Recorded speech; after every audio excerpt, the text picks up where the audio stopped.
A D T क्या होगा बेटा? डीवी। सही है, ए डी टी क्या होगा? डीवी। अरे ए डी टी डीवी है ना, है ना। और इंटीग्रेट कर दूं वो दोनों तरफ तो with respect to dt, integrate both side with respect to dt, या इंटीग्रेट बोथ साइड ऐसे कर दीजिए भाई, तो क्या हो जाएगा? Integration of acceleration dt into dv का इंस्टेंट। अच्छा, ये किसी t इज इक्वल टू 0 से स्टार्ट मान लेते हैं, है ना। जर्नी को t इज इक्वल टू 0 से स्टार्ट मान लेते हैं, t is equal to t तक।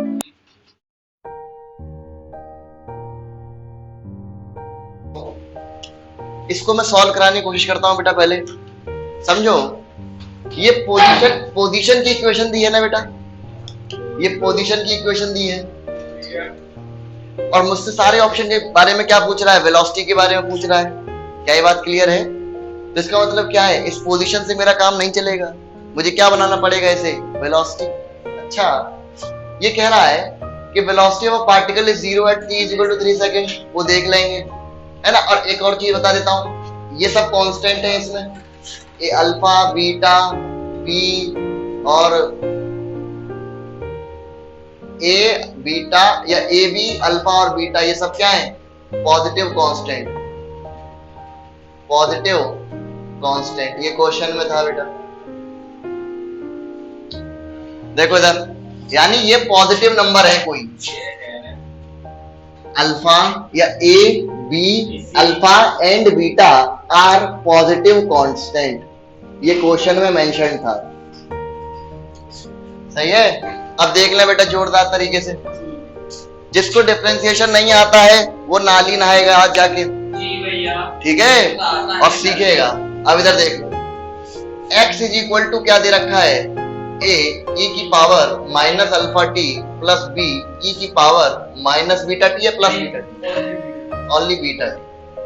अब इधर देखो जरा, बताओ अगर मैं इसे डिफरेंशिएट कर दूं विद रिस्पेक्ट टू टाइम तो वो क्या होगा? वेलोसिटी। वेलोसिटी वेक्टर क्या होता है बेटा? पोजीशन वेक्टर को डिफरेंशिएट कर दो टाइम के रिस्पेक्ट में, बोलो। और क्या? डी ए ई की power minus alpha T plus B की power beta T divide by D T. इसे अलग अलग कर लो, डी ए की power alpha T by D T.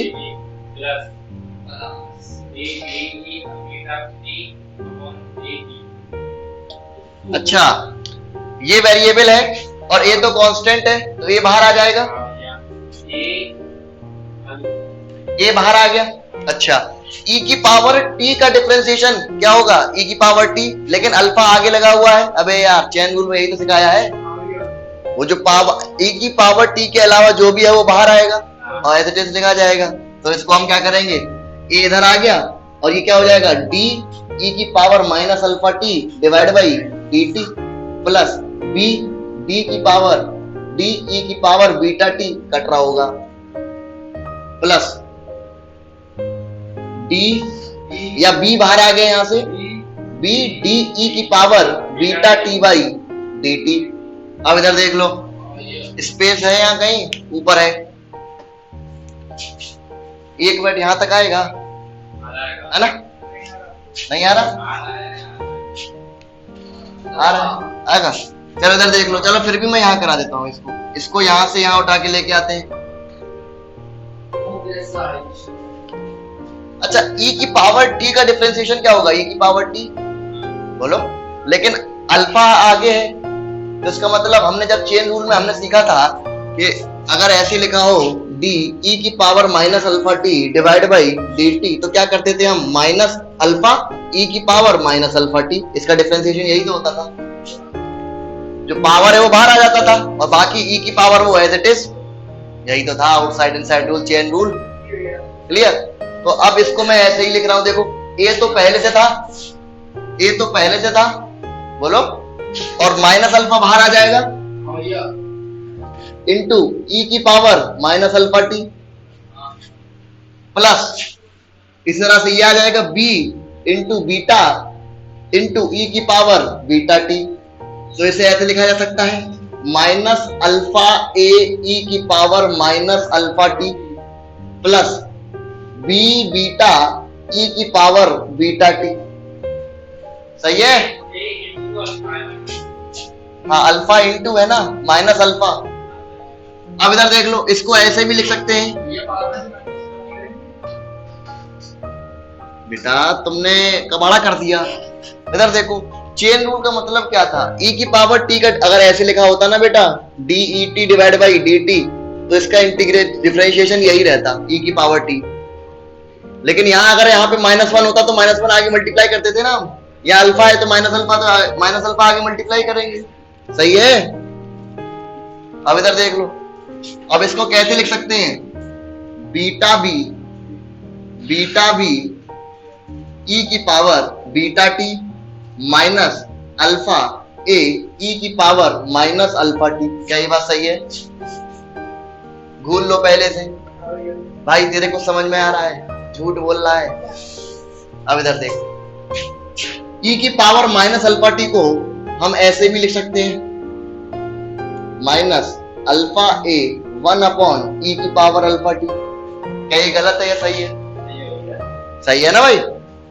अच्छा, अब यहां से इस इक्वेशन को घूरो।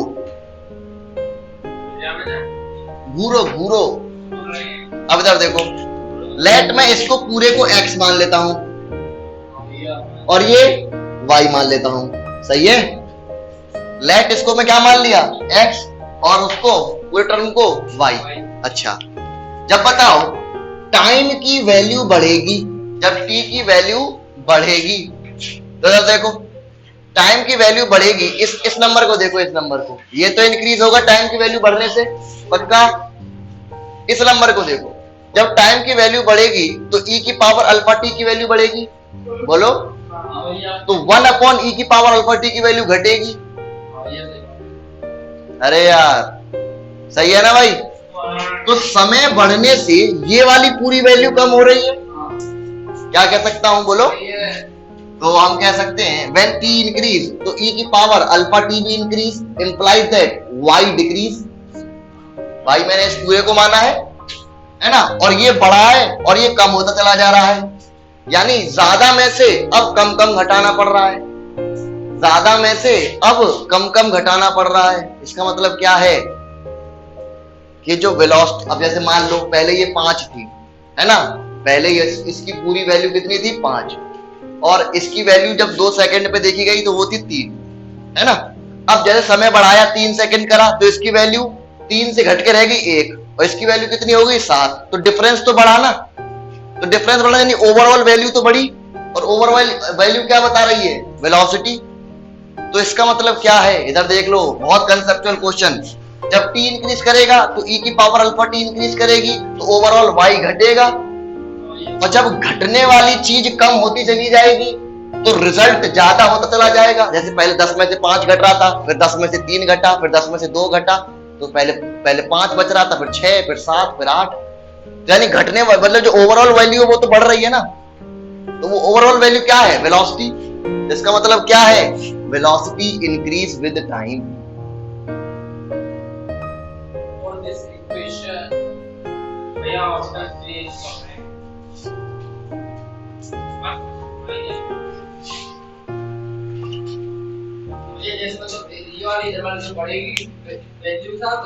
ये बढ़ेगी, ये टाइम के साथ बढ़ती चली जाएगी, ये टाइम के साथ घटती चली जाएगी, तो डिफरेंस बढ़ता चला जाएगा। अरे यार, यानी अमीर इज गेटिंग मोर अमीर, गरीब इज गेटिंग मोर गरीब, therefore the difference is becoming large, therefore velocity is constantly increasing. क्या ये बात समझ में आया? अरे यार, डिफरेंशिएशन का पूरा फील है बेटा इसमें, कोई भी इसमें लॉजिक ज्यादा नहीं है। सिर्फ लॉजिक क्या है कि वेलोसिटी होता है हमारा क्या? dx by dt, ये लिखा है। वेलोसिटी हमारा क्या होता है? सिंपली dx by dt, और उसको ही मैंने सिंपली डिफरेंशिएट करा है। और जिसको डिफरेंशिएशन नहीं आता है वो कबाड़ा कर देगा इस क्वेश्चन में, सही है? देखो, ये एक पोजीशन है x1, है ना? जैसे ये हमारा कौन है भाई? भोलू सा कोई आदमी, है ना? भोलू सा कोई आदमी, है ना? और यहाँ पर x2 पर अगेन ये भोलू सा आदमी पहुंच गया है। सही है, सही है, कोई बात नहीं। तो ये क्या है? पोजीशन वेक्टर है। इधर देख लो, तो ये क्या है? Position vector. अच्छा, मैं अगर तुमसे पूछूं डिस्प्लेसमेंट कितना होगा इसमें?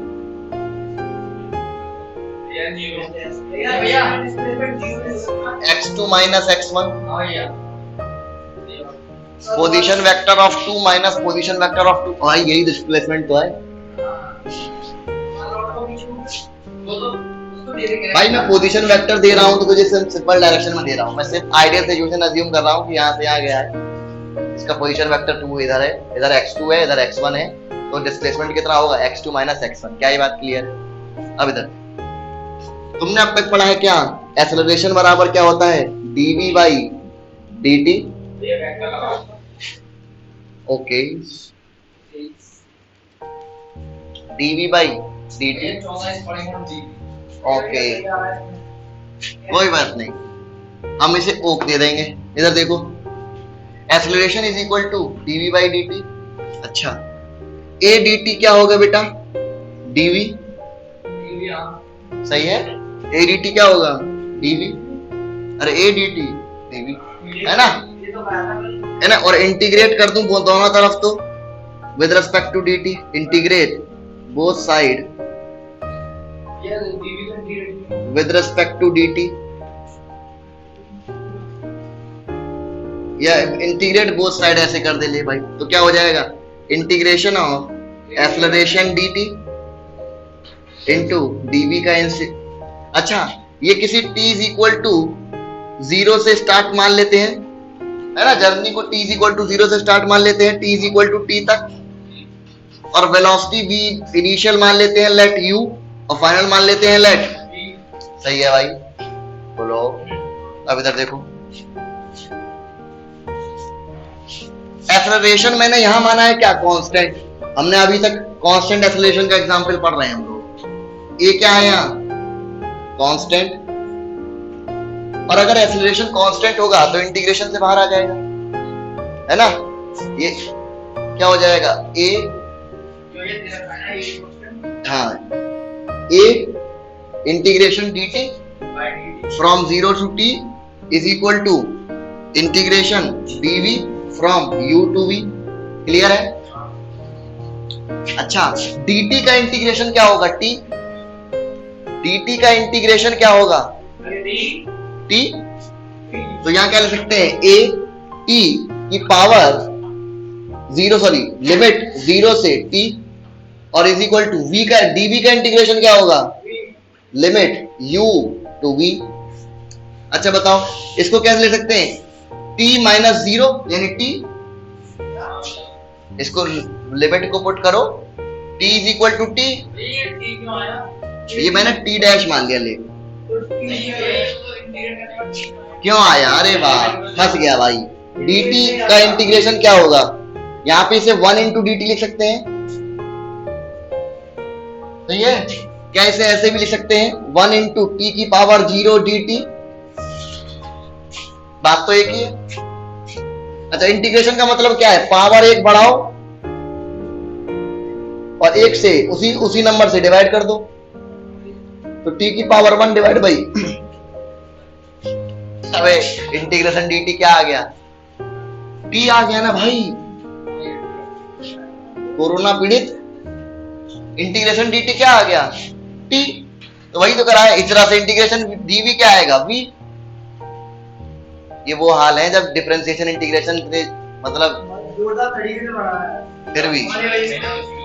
अब इधर देख लो, तो इसे कैसे लिख सकते हैं? a t minus 0 is equal to v minus u, upper limit minus lower limit, यही तो रखते हैं। तो हम इसे कैसे सॉल्व कर सकते हैं? अब v minus u is equal to at implies that v is equal to u plus at. This is first equation of motion. This is first equation of motion when acceleration is constant. देखो जल्दी से बताओ, velocity बराबर क्या होता है? dx by dt। अब साथ साथ स्पीड से करेंगे। v dt क्या होगा? dx। v dt क्या होगा? पहले पोजीशन क्या थी, x2 या x1? x1 और कहां से कहां तक, x2। और ये पूरा क्या है, डिस्प्लेसमेंट f। हाँ मैंने वही तो लिखा है, ये क्या है, डिस्प्लेसमेंट है ना।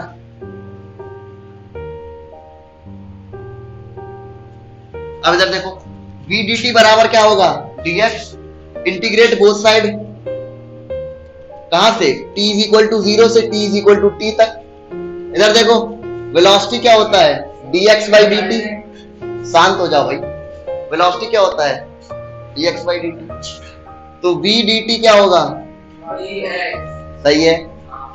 अगर मैं इंटीग्रेट करता हूं both side, integration both side,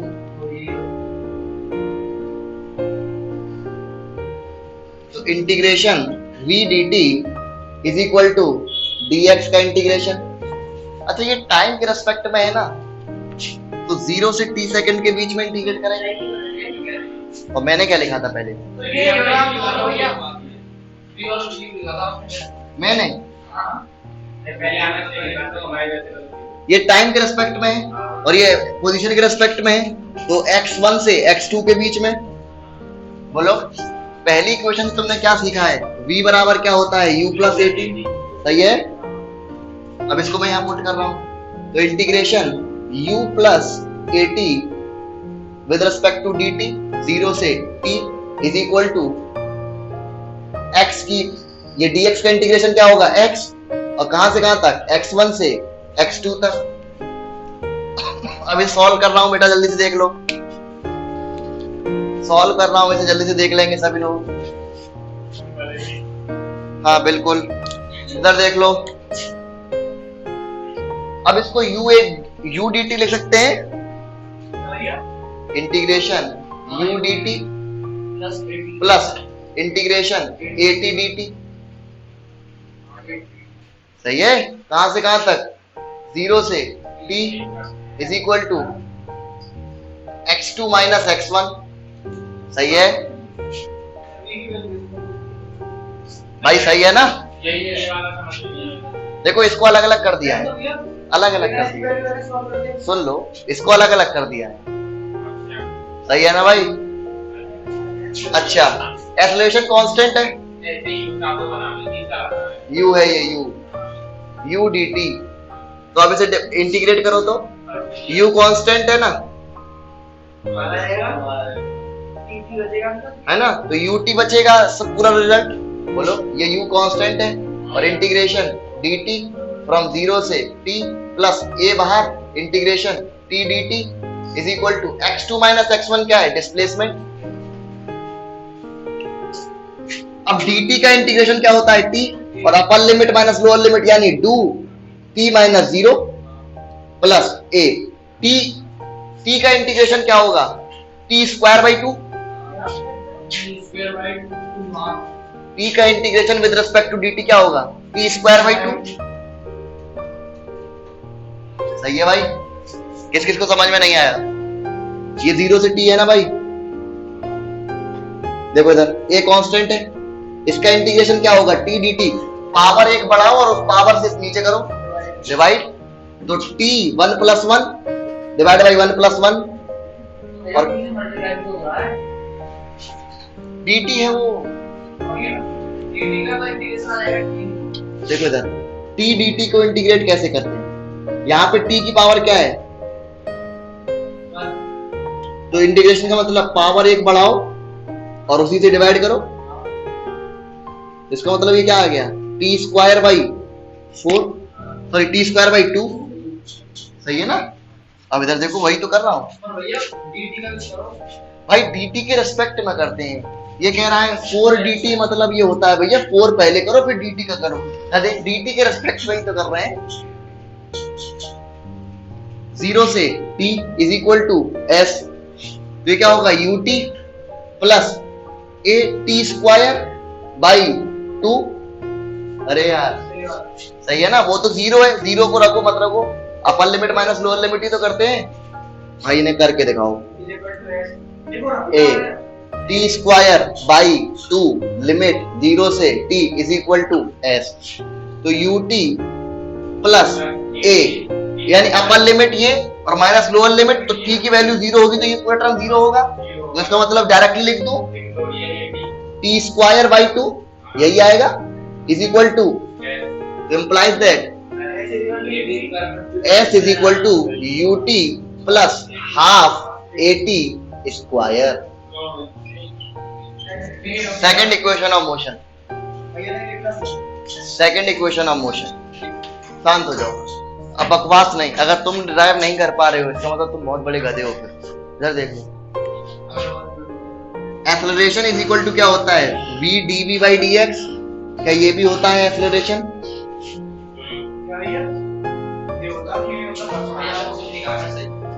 सही है, ये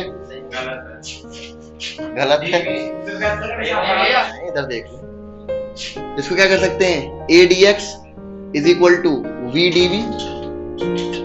again integration both side, integration both side. अगर एक्सेलरेशन कांस्टेंट मानूंगा, अच्छा ये बताओ लिमिट कहां से कहां तक रखेंगे, इनिशियल से फाइनल तक, और इसको कहां से कहां तक रखेंगे, 0 से नहीं, xi से x, सही है। तो ये क्या होगा, a कांस्टेंट, a बाहर, तो इंटीग्रेशन ऑफ dx क्या आएगा, x, और x फाइनल अपर लिमिट और x initial lower limit is equal to, ये क्या होगा, v dv का इंटीग्रेशन क्या होगा, v स्क्वायर बाई 2।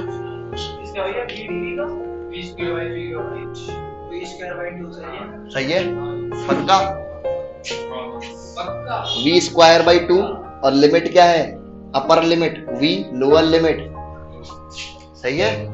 अब इधर देख लो, a x फाइनल, इसमें वीडियो में ना दिख रहा भाई साहब, ब्लर होता है यहाँ, सही है ये।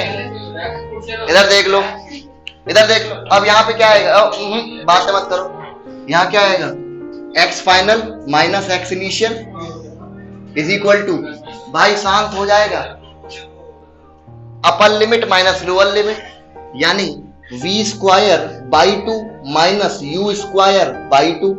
सही है। देखो v dv का इंटीग्रेशन क्या होगा, पावर 1 बढ़ाओ और नीचे 2 से डिवाइड करो, ठीक है। तो ये क्या होगा, v स्क्वायर बाई 2। भाई कोई लास्ट में मुझसे ये कतई ना कहे कि मुझे ये समझ में नहीं आया, और ऐसा अगर कह दिया ना तो बहुत पीटूंगा।